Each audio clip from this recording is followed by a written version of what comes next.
Il regarda Déo droit dans les yeux. Alan dit, l'anneau du fou. À l'extérieur du domaine, un chevalier s'avança et s'inclina respectueusement. Il dit d'une voix ferme, vice-capitaine, je suis de retour de ma mission d'escorte. L'homme devant lui répondit calmement, bien joué. Je n'étais pas inquiet. Le capitaine s'en est chargé personnellement. Il songea à la vérité. L'escorte avait été menée par Déo en personne, qui avait guidé le comte Palatino. Quelques instants plus tard, Stilla, la sœur cadette de Déo, s'approcha avec grâce. La curiosité brillait dans ses yeux lorsqu'elle demanda prudemment si son frère avait bien géré l'escorte. L'invité doit être une personne de grande distinction. Exact. Le chevalier laissa échapper un petit rire et acquiesça. En effet, dame Stilla. Auparavant, Déo lisait une lettre en silence, parcourant attentivement chaque mot du regard. Une fois la lecture terminée, il posa le parchemin et s'adressa aux guerriers qui attendaient devant lui, informez-les que le programme du Nord sera retardé de 2 semaines. Un subordonné s'avança et demanda respectueusement, puis-je vous demander la raison, vice-capitaine? Un léger sourire se dessina sur le visage de Déo. Parce que mon bienfaiteur, le grand comte de la Lune, arrivera bientôt. Non loin de là, un chevalier aux cheveux blancs observait la scène en silence, se disant qu'il n'avait jamais vu le vice-capitaine afficher une telle expression.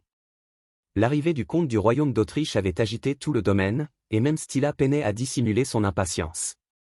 La scène changea. Alan se tenait devant Déo, le dos calme, mais l'attention palpable. Une fine couche de sueur perlait sur son visage tandis qu'il parlait avec précaution. Pourrais-je emprunter la bague de la servante du trésor de Caliban? Il comprenait la gravité de la requête. Elle était déraisonnable et risquait de l'endetter dangereusement auprès de la famille royale. Pourtant, la bague était essentielle à ses projets. Il fixa Déo droit dans les yeux. Sans hésiter, Déo baissa légèrement la tête et répondit, oui, bien sûr. À ce moment, Evan entra dans la pièce, s'inclinant poliment. Veuillez m'excuser pour mon retard. Alan esquissa un sourire, pensant que son timing était parfait. Il dit calmement, tu es arrivé au bon moment. Tu les as apportés comme il faut. Evan hocha la tête avec assurance. Je te les apporte tout de suite. Il revint bientôt, portant plusieurs élégants coffrets. La lumière scintillait sur leur surface polie tandis qu'Alan les présentait en personne à Déo. Déo les regarda avec une légère curiosité. Qu'est-ce que c'est? Alan en ouvrit un avec précaution. Des cadeaux préparés personnellement. Je te recommande tout particulièrement cette cravate en pierre précieuse. Elle est très appréciée. À l'intérieur, Alan reprit son souffle. Il l'avait choisie avec grand soin. Son design raffiné, orné de pierres précieuses délicates, lui conférait une allure noble. Il espérait sincèrement que Déo l'apprécierait. Déo accepta le présent avec calme. Merci. Mais il n'ouvrit pas la boîte. Alan hésita avant de demander, vous n'allez pas l'ouvrir? Déo tourna légèrement la tête et répondit poliment, ce serait impoli de l'ouvrir devant vous. Je le ferai en privé. Un doute traversa l'esprit d'Alan. Le cadeau avait-il échoué? N'était-il qu'un noble étranger offrant quelque chose d'insignifiant? Puis il remarqua la lueur discrète dans les yeux de Déo et se souvint de leur lien. Se raclant la gorge, Alan reprit la parole, si ma demande vous cause un désagrément, je vous dédommagerai comme il se doit.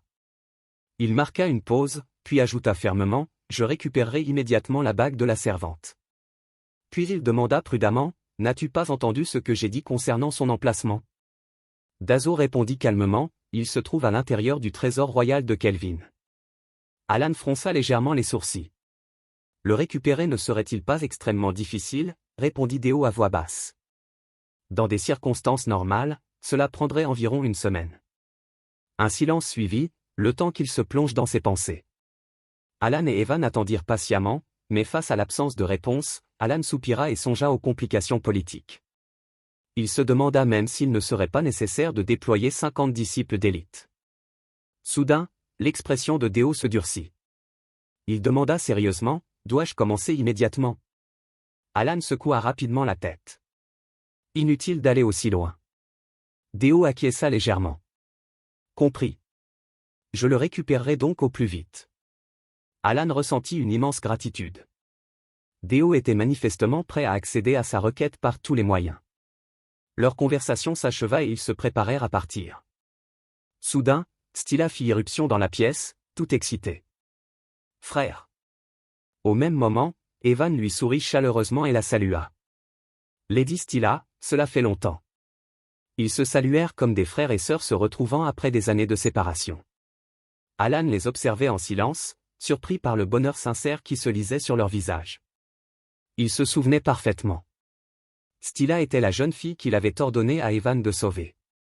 Dans la chronologie originale, elle avait tragiquement péri. La voir vivante lui fit réaliser à quel point elle ressemblait à Déo, mais ce moment de tendresse fut aussitôt brisé. Déo s'avança, son visage s'assombrissant tandis qu'il tirait légèrement Stylus derrière lui, plissant les yeux lorsqu'Evan parla froidement.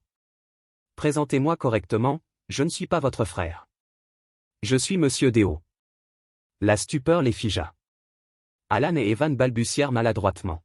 « Monsieur, enfin, vous n'avez pas tort, » murmura Alan en silence. Il savait que Déo portait de profondes blessures émotionnelles liées à sa famille, mais il n'avait jamais réalisé à quel point il protégeait Stilla avec ferveur. L'atmosphère devint tendue.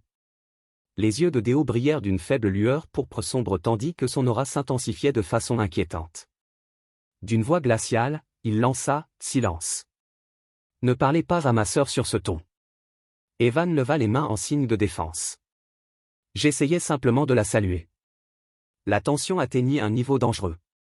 Alan comprit soudain quelque chose de crucial. Si Déo était si gentil avec lui, c'était parce qu'Alan avait sauvé Stilla. Il se demanda en silence si la loyauté de Déo resterait inconditionnelle ou s'il avait trop forcé la main. Avant que la tension ne s'aggrave, Stilla s'avança doucement. Elle se tourna vers Alan et demanda poliment « Excusez-moi. Vous devez être le comte Palutigno. » Alan acquiesça.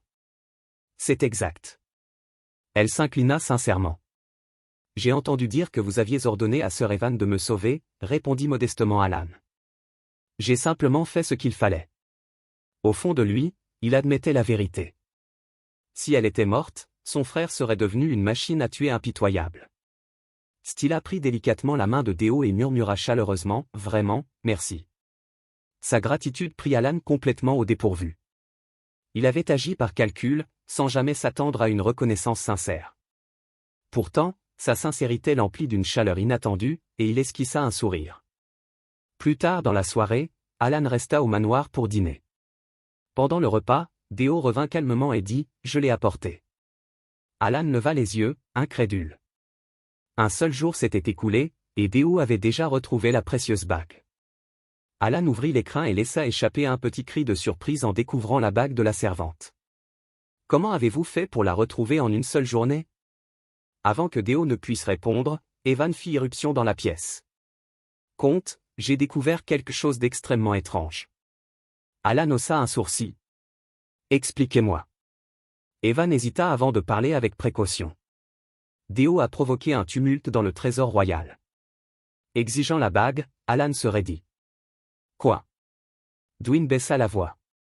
Le second prince tenta de le retenir, alors Déo le gifla à plusieurs reprises tout en réclamant la bague. Alan resta muet. Après cet incident, les préparatifs se poursuivirent pendant 3 jours. Peu après, Alan partit vers le nord avec les chevaliers de l'éclipse solaire. 2 semaines plus tard, à l'avant-poste de la frontière sud, des nouvelles terrifiantes parvinrent. Les forces du nord s'effondraient. Des unités entières avaient été massacrées. Des monstres démoniaques commençaient à apparaître sur les champs de bataille. Dans la tente de guerre, le chaos éclata.